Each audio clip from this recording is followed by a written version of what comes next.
आज धुळे महापालिकेच्या निवडणुकीचा मतदानाचा दिवस आहे आणि शहराच्या विकासाचा पर्व उद्या त्या ठिकाणी मतपेट्याच्या माध्यमातून निघणार आहे। तरी धुळेकर जनतेला मी नम्र विनंती करतो का मोठ्या प्रमाणावर आपण मतदानाला बाहेर निघावं आणि विकासासोबत राहावं।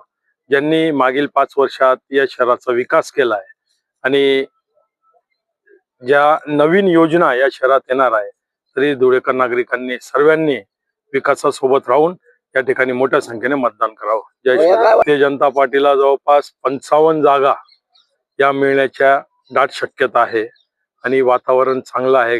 काही लोकांनी वातावरण दूषित करायचा प्रयत्न केला, परंतु जनतेला माहित आहे का भारतीय जनता पार्टी विकास करते।